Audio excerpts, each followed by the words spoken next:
लेकिन उर्मिला घर के सारे खिड़की दरवाजे बंद कर गहरी नींद में सो रही थी। रात के लगभग 12 बजे होंगे कि किसी ने उर्मिला के घर का दरवाजा खटखटाया। दरवाजे के खटखटाने की आवाज सुनकर उर्मिला की नींद खुलती है। आखिर इतनी रात को कौन आया होगा? उर्मिला जाकर दरवाजा खोलती है तो सामने लगभग 26 साल की बेहद सुंदर लड़की को खड़ा देख हैरान रह जाती है। कौन हो बेटा, और इतनी रात को इतने भयंकर तूफान में कहाँ भटक रही हो? चाची, आपने मुझे पहचाना नहीं? मैं आपकी दूर की रिश्तेदार शालिनी। अरे हाँ, बचपन में तुझे देखा था। इतनी जवान हो गई है, कैसे पहचान में आती।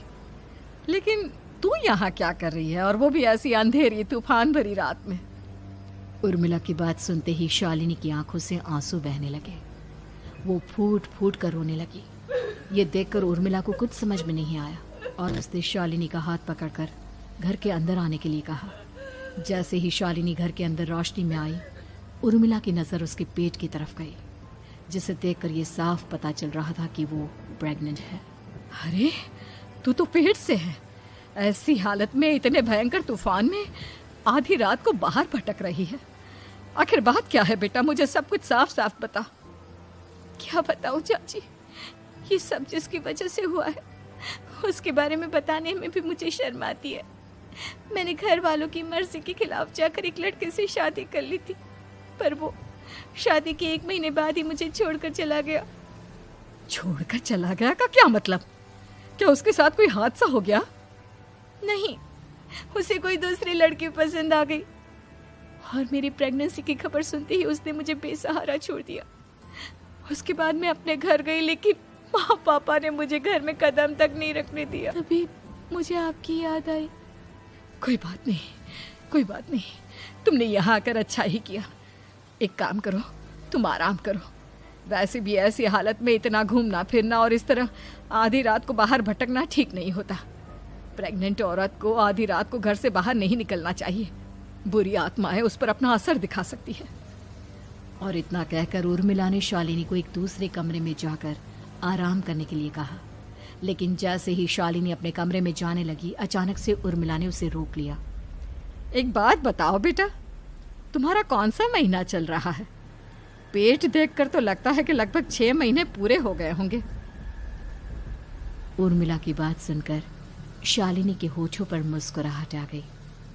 चाची जी, अभी सिर्फ 1 ही महीना हुआ है।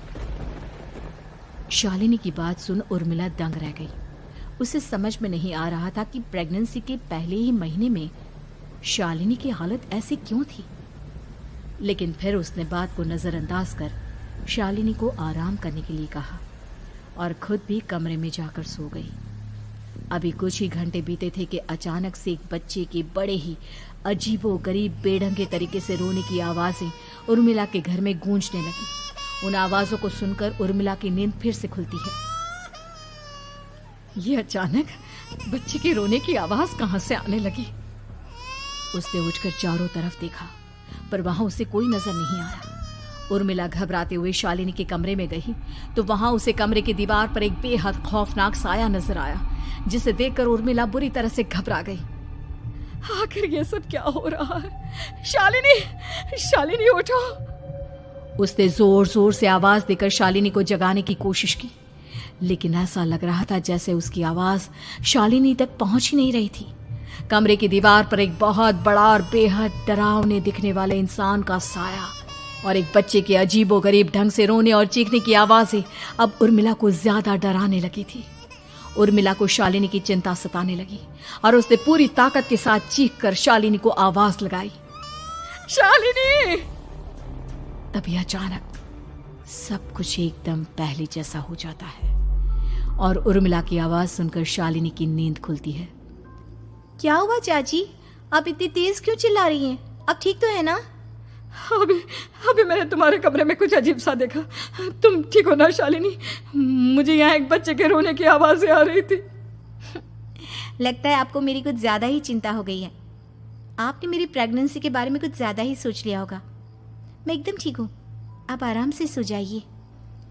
इतना कहकर शालिनी ने उर्मिला को फिर से अपने कमरे में जाने के लिए कहा और खुद भी जाकर सो गई। पर अब उर्मिला की आंखों से नींद गायब हो चुकी थी। अगली सुबह जब शालिनी उठी तो वो सीधा उर्मिला के पास आई। गुड मॉर्निंग चाची। तभी अचानक उर्मिला की नज़र शालिनी के पेट पर पड़ती है, जिस पर नीले रंग से एक अजीब सी आकृति नजर आ रही थी। शालिनी, ये तुम्हारे पेट को क्या हुआ? मैंने इतनी औरतों को देखा है, ऐसा तो किसी के साथ नहीं होता। शालिनी ने जैसे ही अपने पेट की तरफ देखा तो उसे वहां कुछ भी नजर नहीं आया। चाची कुछ भी तो नहीं है, सब कुछ एकदम नॉर्मल है। आपको क्या अजीब लग रहा है? इससे पहले कि उर्मिला उसके सवाल का कोई जवाब देती, अचानक से शालिनी के पेट में जोर जोर से दर्द होने लगा। वो बुरी तरह दर्द से तड़पने लगी। चाची, चाची। ये सब देखकर उर्मिला बहुत घबरा गई।